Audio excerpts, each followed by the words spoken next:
بسم اللہ الرحمن الرحیم۔ میرے محترم بزرگوں اور دوستوں،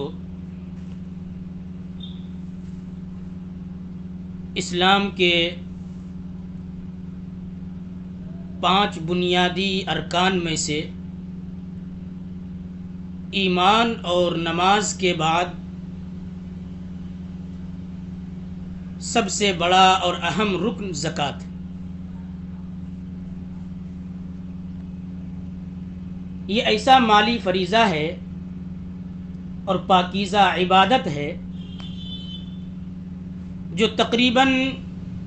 پچھلے تمام انبیاء علیہم الصلاۃ والسلام کی شریعتوں میں جاری رہی ہے،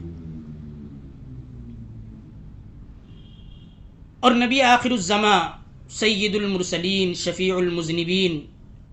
حضرت محمد صلی اللہ علیہ وسلم کی شریعت میں بھی اس کا حکم دیا گیا۔ اس لیے ہر وہ شخص جو عقل مند ہو، بالغ ہو اور نصاب کے بقدر مال کا مالک ہو، اور وہ مال اس کی بنیادی ضروریات مثلاً رہائش کے مکان، گھریلو سامان وغیرہ، ان بنیادی ضروریات سے وہ مال زائد ہو تو اس پر زکوٰۃ فرض ہے۔ البتہ زکوٰۃ کی ادائیگی اس وقت واجب ہوتی ہے جب نصاب پر سال گزر جائے اور نصاب میں کمی نہ ہو۔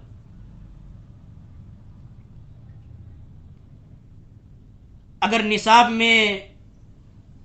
کوئی زیادتی اور بڑھوتری ہو جاتی ہے تو اس زیادتی اور بڑھوتری پر بھی زکوٰۃ واجب ہے۔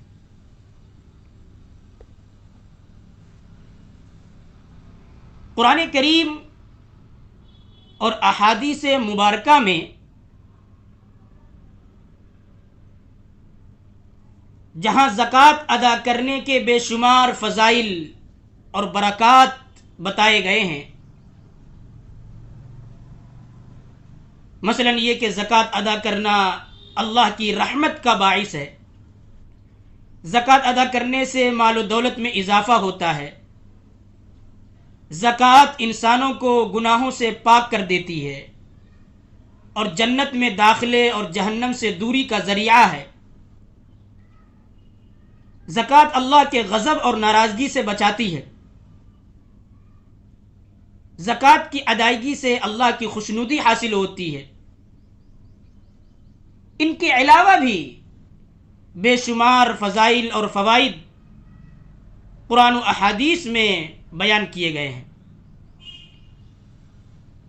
جہاں ایک طرف زکوٰۃ کے یہ فضائل ہیں، وہیں دوسری طرف زکوٰۃ ادا نہ کرنے پر بھی بڑی سخت وعیدیں بیان کی گئی ہیں۔ چنانچہ قرآن کریم کی ایک آیت میں فرمایا گیا، وَلَا يَحْسَبَنَّ الَّذِينَ يَبْخَلُونَ بِمَا آتَاهُمُ اللَّهُ مِنْ فَضْلِهِ هُوَ خَيْرًا لَهُمْ بَلْ هُوَ شَرٌّ لَهُمْ سَيُطَوَّقُونَ مَا بَخِلُوا بِهِ يَوْمَ الْقِيَامَةِ، کہ جو لوگ اس مال میں بخل سے کام لیتے ہیں جو انہیں اللہ رب العزت نے اپنے فضل سے عطا فرمایا ہے،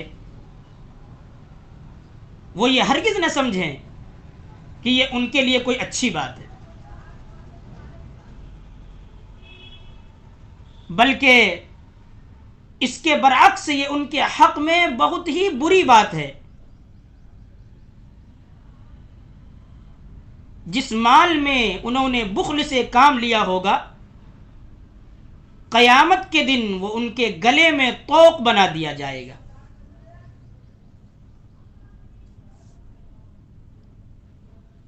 دیکھیے، جو چیز اللہ کی راہ میں خرچ کرنا واجب اور ضروری ہے، اس کو خرچ نہ کرنا،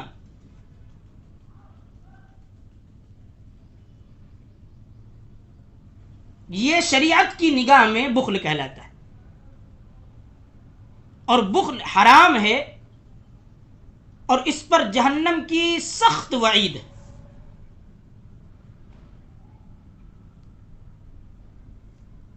اس آیت کی مزید وضاحت بخاری شریف کی ایک روایت سے ہوتی ہے۔ حضرت ابو ہریرہ رضی اللہ تعالی عنہ فرماتے ہیں کہ رسول اللہ صلی اللہ علیہ وسلم نے فرمایا کہ جس شخص کو اللہ نے کوئی مال عطا فرمایا ہو، پھر اس نے اس کی زکوٰۃ ادا نہیں کی،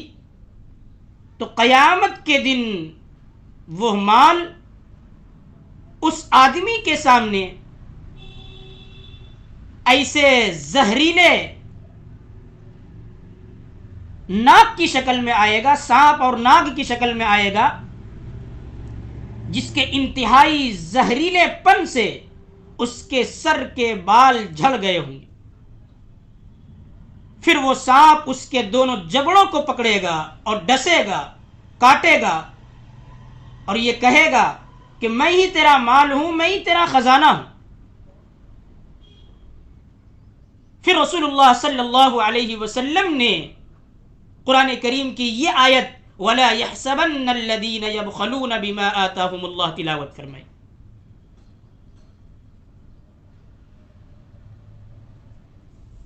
قرآن کریم کی یہ آیت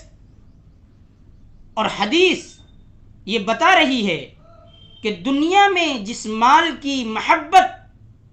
بخل کا سبب بنی تھی اور زکوٰۃ کی ادائیگی سے روکتی تھی، وہی مال قیامت کے دن محبت کرنے والے کے لیے بربادی کا سبب بن جائے گا۔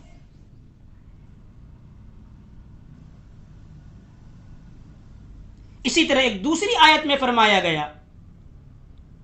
وَالَّذِينَ يَكْنِزُونَ الذَّهَبَ وَالْفِضَّةَ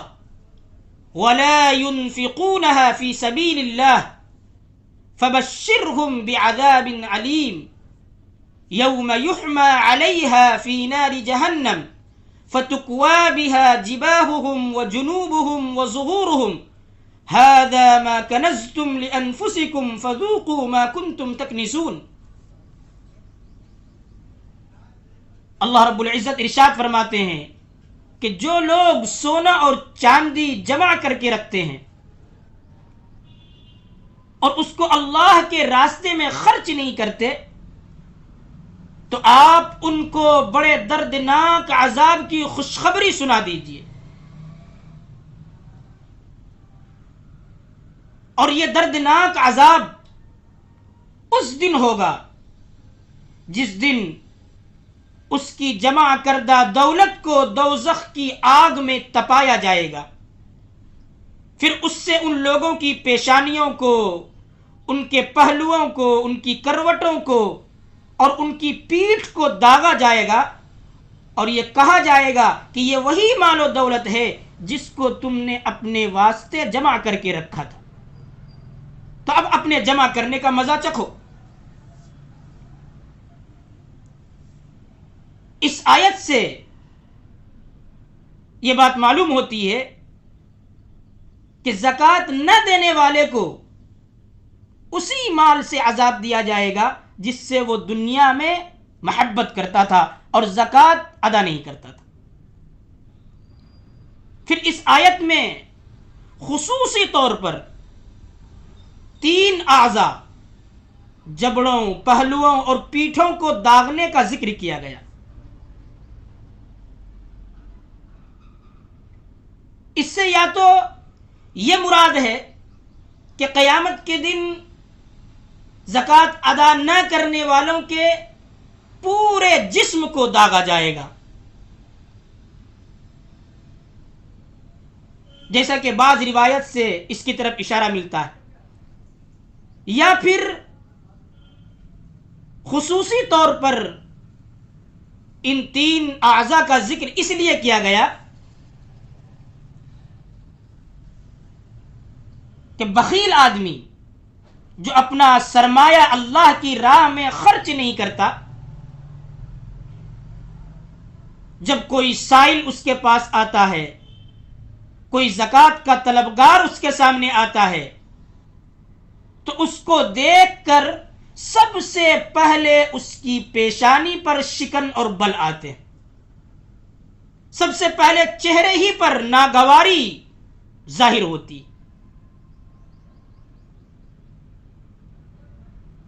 پھر جب وہ سائل اس سے سوال کرتا ہے تو وہ اپنی نظریں بچانے کے لیے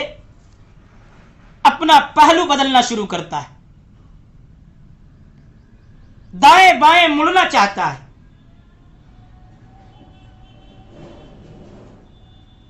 اگر سوال کرنے والا اس سے بھی پیچھا نہ چھوڑے اور خوشامد کرنے لگے تو پھر یہ بخیل بالکل مڑ جاتا ہے اور اپنی پیٹھ اس کی طرف کر دیتا ہے۔ اس لیے انسان کی معصیت اور گناہ کے لحاظ سے آخرت میں یہ سزا دی جائے گی اور اس کی پیشانی، پہلو اور پیٹھ کو دوزخ کی آگ میں اس کے مال کو تپا کر اس سے داغا جائے گا۔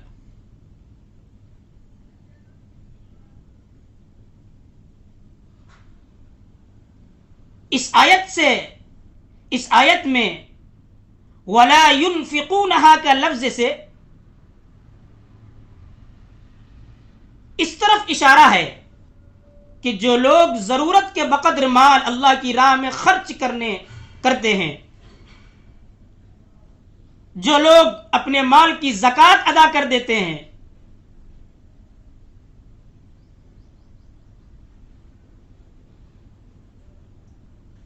تو زکوٰۃ کے ادا کرنے کے بعد باقی ماندہ جمع کیا ہوا مال ان کے حق میں مضر نہیں ہے، یہ نقصان دہ نہیں ان کے حق میں۔ چنانچہ نبی کریم علیہ الصلاۃ والسلام نے ایک حدیث میں فرمایا کہ جس مال کی زکوٰۃ ادا کر دی جائے وہ اس کنز میں، اس خزانے میں، اس جمع شدہ مال میں داخل نہیں ہے جس پر سخت عذاب ہے۔ اس حدیث سے معلوم ہوا کہ زکوٰۃ نکالنے کے بعد جو مال باقی رہے گا اس کا جمع کرنا کوئی گناہ کی بات نہیں۔ گناہ اس صورت میں ہے جبکہ آدمی اپنے پاس مال کو جمع کر کے رکھے اور اس میں اللہ کا جو فریضہ ہے، اس مال پر جو زکوٰۃ واجب ہے، اس کی ادائیگی نہ کرے۔ الغرض قرآن و احادیث میں ان وعیدوں کے علاوہ بھی زکوٰۃ ادا نہ کرنے والے پر بڑی سخت وعید بیان کی گئی ہے۔ اس لیے جس مسلمان مرد و عورت پر زکوٰۃ فرض ہے اس کو اپنے مال زکوٰۃ کا صحیح طریقے پر حساب کر کے زکوٰۃ ادا کرنے کا اہتمام کرنا چاہیے۔ اللہ تعالیٰ سارے مسلمانوں کو جو صاحب نصاب ہیں زکوٰۃ ادا کرنے کی توفیق عطا فرمائے اور زکوٰۃ ادا نہ کرنے کے گناہ اور اس کے انتہائی دردناک عذاب سے محفوظ فرمائے۔ وآخر دعوانا ان الحمد للہ رب العالمین۔